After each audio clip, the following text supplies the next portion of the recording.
पिछले एक साल से मानव जाति पर एक ऐसे वायरस का प्रकोप छाया हुआ है जिसने चारों तरफ कहर मचा दिया। इंसानों को उन्हीं के घरों में कैद रहने के लिए मजबूर कर दिया है। अब तो ये वायरस इस कदर घातक रूप ले चुका है कि लोगों को इलाज करवाने तक का वक्त भी नहीं दे रहा है। इसके घातक रूप का अंदाजा आप इस बात से भी लगा सकते हैं कि राजस्थान के कोटा की एक 32 वर्षीय महिला के इस वायरस से संक्रमित होने के मात्र 24 घंटों के अंदर ही उसके दोनों लंग्स यानी कि फेफड़े खराब हो गई, जबकि सामान्य कोविड के मामले में ऐसी स्थिति 8वें दिन के बाद होती है। यानी ये डबल म्यूटेशन वाला वायरस पहले वाले की तुलना में कई गुना ज्यादा घातक है। तो महामारी के इस दौर में आप भी थोड़ी एहतियात जरूर बरतें और बिना मास्क लगाए घर से बाहर ना निकलें, क्योंकि इस घातक वायरस के कारण होने वाली मौतों ने भी अब रफ्तार पकड़ ली है। दुनिया में अब हर दिन इस वायरस की चपेट में आकर हजारों की संख्या में लोग दम तोड़ रहे हैं। अगर वैज्ञानिकों की माने तो मानव जाति को इस वायरस की आदत डाल लेनी चाहिए, क्योंकि जिस हिसाब से इसने एक साल के अंदर ही खुद को जिंदा रखने के लिए खुद में 2 बार चेंजेस कर लिए हैं, उस हिसाब से लगता है कि अब वैक्सीन के अलावा हर साल आपको इसकी बूस्टर डोज भी लेनी पड़ेगी, जिस पर कई लेबोरेटरीज में रिसर्च भी चल रही है। लेकिन एक पल के लिए कल्पना कीजिए कि अगर कल को कोई ऐसा नया वायरस आता है या कुछ ऐसा होता है कि इस धरती पर से सभी इंसान एक साथ खत्म हो जाएं, तो फिर क्या होगा।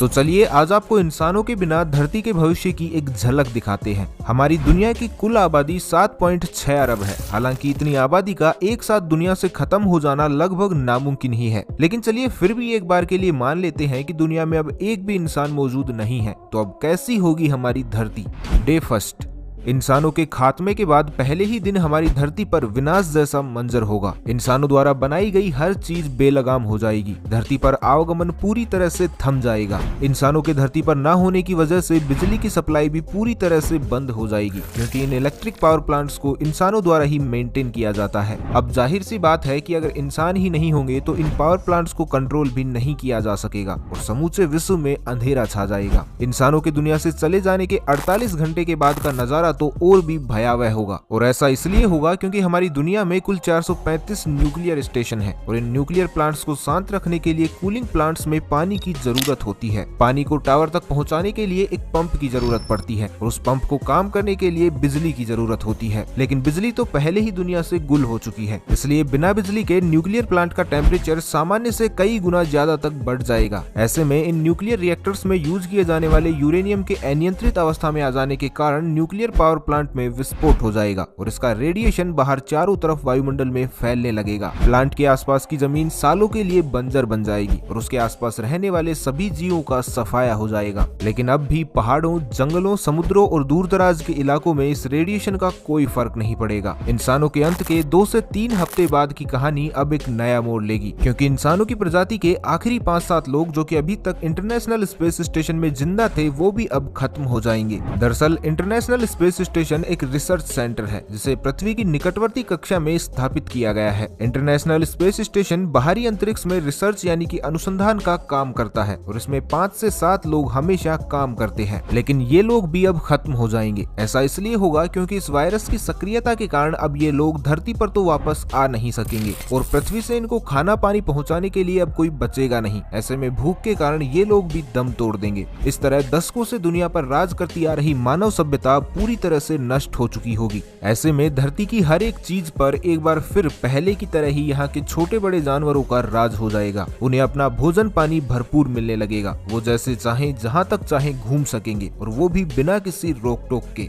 लगभग 1 महीने बाद दुनिया की सभी नदियों में साफ पानी बहना शुरू हो जाएगा। नेचर अपना काम शुरू कर देगी। धरती पर किसी भी प्रकार का पोल्यूशन नहीं रहेगा। मानव निर्मित रेडिएशन का स्तर भी घटकर शून्य हो जाएगा। रेडिएशन व पोल्यूशन के खत्म हो जाने के लगभग 3 से 4 महीनों के अंदर ही कई सारे सूक्ष्म जीव व पेड़ पौधे की संख्या में वृद्धि होगी। वन्य जीव एक बार फिर से जीवंत हो उठेगा। पूरी धरती हरी भरी और प्रदूषण मुक्त हो जाएगी। यहाँ तक कि आकाश भी इतना शुद्ध हो जाएगा कि कई सारे आकाशीय पिंडों को बिना किसी इक्विपमेंट के नंगी आंखों से देखा जा सकेगा। अगर बात करें हमारे खात्मे के 1 साल बाद की, तो 1 साल बाद सर्दी, गर्मी और बारिश के मौसम में भी अंतर आ जाएगा। समुद्र व नदियों में जल जीवन फिर से बढ़ने लगेगा। मानव द्वारा बनाई गई हर चीज पर कुदरत अपना असर दिखाना शुरू कर देगी। धीरे धीरे सभी इमारतों का नाश होना शुरू हो जाएगा और हमारे सारे मकान खंडर में तब्दील हो चुके होंगे। समय के साथ साथ खंडर हुए मकानों में धूल मिट्टी और वनस्पति अपना अधिकार जमाने लगेंगी। दोस्तों, हमारे इस दुनिया से चले जाने के 10 साल बाद धरती हरे रंग की दिखने लगेगी। मानव द्वारा काट दिए गए जंगल फिर से हरे भरे हो जाएंगे। संकटग्रस्त जीवों की प्रजातियां फिर से बढ़ने लगेंगी। धरती के मौसम में भी पूरी तरह से परिवर्तन आ चुका होगा और गर्मियों के तापमान में भी काफी कमी आ जाएगी। यही सिलसिला लगातार चलता रहेगा। खंडर हो चुके मकानों और बिल्डिंगों पर वनस्पति बढ़ जाने के कारण शहरी क्षेत्र काफी हरे भरे हो जाएंगे, जिसके चलते शहरी क्षेत्रों में भी जंगली जानवरों का आवास बढ़ जाएगा। हमारे न रहने से समुद्रों और नदियों में भी प्रदूषण बिल्कुल खत्म हो चुका होगा, जिससे जलीय जीव भी काफी आसानी के साथ अपना जीवन यापन करने लगेंगे। क्योंकि हम इंसानों की वजह से तो इन बेजुबान जानवरों को जीने के लिए भी काफी संघर्ष करना पड़ रहा है। संसार में जितनी भी संकटग्रस्त प्रजातियां हैं, उनके पीछे का सबसे बड़ा कारण हम मनुष्य ही हैं। खैर, हमारे जाने के 100 साल बाद का नजारा कुछ इस तरह का दिखेगा कि दुनिया में बचे हुए मकान व खंडरों का नामो निशान भी पूरी तरह से मिट जाएगा। हालांकि कुछ मजबूत मकान बचेंगे, लेकिन वो भी अपने अंत के बिल्कुल निकट होंगे। लगभग 300 साल बाद मानव निर्मित सभी बिल्डिंग्स, डैम, एफिल टावर, बुर्ज खलीफा सब कुछ टूटकर धरती के नीचे दब जाएंगे। अलग अलग पक्षियों की प्रजातियां वापस आ चुकी होंगी और कई सारी नई प्रजातियां भी जन्म ले चुकी होंगी। अगर हम 500 साल बाद की बात करें तो शहरों का अस्तित्व पूरी तरह से मिट चुका होगा। जानवरों में भी अब क्रमिक विकास के चलते काफी परिवर्तन आ चुके होंगे। एनिमल किंगडम में अपने आप को जीवित बनाए रखने के लिए हमारे कुछ पालतू जानवर अपने आप को नए रूप में तब्दील कर लेंगे। जैसे बैल और भैंसे वापस अपने जंगली रूप में आ जाएंगे, तो वहीं पालतू कुत्ते शिकारी कुत्तों में बदल जाएंगे। हमारे खात्मे के 10,000 साल बाद वातावरण से CO2 का मान घट जाने से ग्लोबल वार्मिंग जैसी समस्याएं पैदा नहीं होंगी। वहीं धरती का तापमान भी औसतन 2.5 डिग्री सेल्सियस तक घट चुका होगा और तापमान में कमी के कारण शुरुआत हो जाएगी आइस एज यानी कि हिमयुग की। हिमयुग में पृथ्वी की सतह और वायुमंडल का तापमान घट जाता है। इसमें बर्फ की बनी परतों और ग्लेशियर का विस्तार होता है। इसी हिमयुग के कारण पृथ्वी की सतह और वायुमंडल का तापमान काफी ज्यादा घट जाता है। हिमयुग के कारण उत्तरी ध्रुव पर बर्फ की एक मोटी चादर बिछ जाएगी। इवन समुद्र और नदियों तक का पानी भी बर्फ में तब्दील हो जाएगा।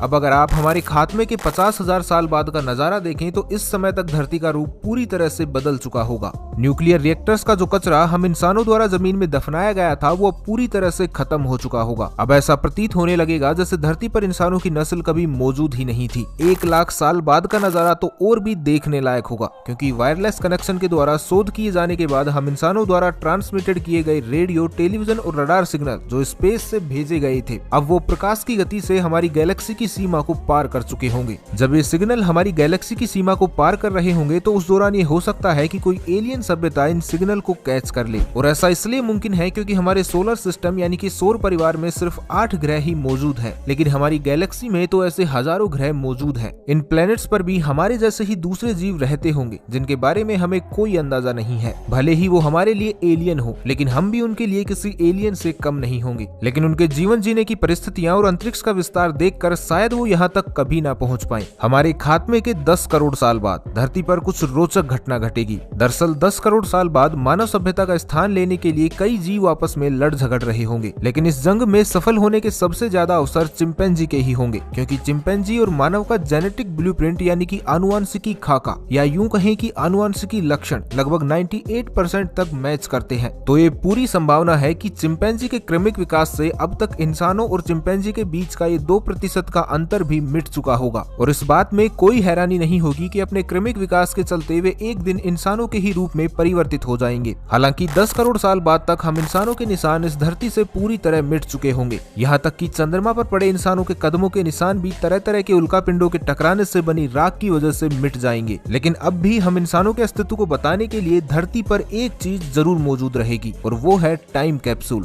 टाइम कैप्सूल एक कंटेनर की तरह होता है जो विशेष प्रकार के तांबे और मिश्र धातु का बना होता है। इसकी लंबाई करीबन 3 फुट होती है। टाइम कैप्सूल हर तरह के मौसम में काम करने में सक्षम होता है। इसे जमीन में काफी गहराई में दफनाया जाता है ताकि हमारे आने वाली सभ्यता हमारे बीते युग के बारे में जान पाए। हालांकि ये भी जरूरी नहीं है कि करोड़ों साल बाद टाइम कैप्सूल अपनी जगह पर ही स्थिर रहे, क्योंकि हमारी भूगर्भीय प्लेटों में लगातार हलचल होती रहती है। ऐसे में अगर कैप्सूल पृथ्वी की कोर यानी कि पृथ्वी के केंद्र या पाताल में चला जाए तो आने वाली सभ्यता को इंसानों के इस धरती पर होने के किसी भी प्रकार के सबूत नहीं मिलेंगे। ठीक उसी तरह जैसे हम नहीं जानते कि आज से करोड़ों साल पहले डायनासोरों के अलावा कौन कौन से जीव इस धरती पर मौजूद थे और कौन सी सभ्यता यहाँ पर राज करती थी। इस तरह हमारे खात्मे के बाद अगर कोई इंसान धरती पर जन्म भी लेता है तो शायद उन्हें पता भी नहीं चलेगा कि इस धरती पर कभी इंसान थे भी।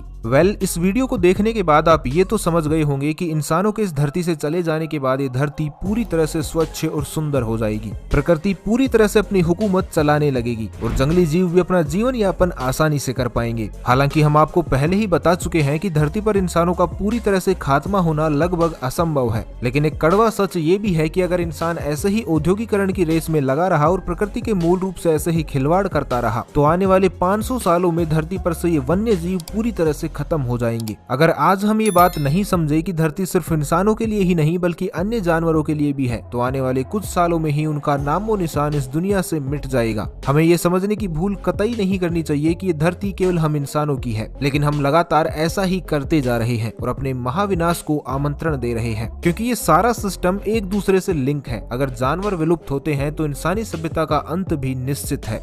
तो बस आज के लिए इतना ही, मिलते हैं एक नए वीडियो में, तब तक के लिए खुश रहे, मस्त रहे, हंसते रहे, भगवान करे आप सभी का दिन शुभ हो।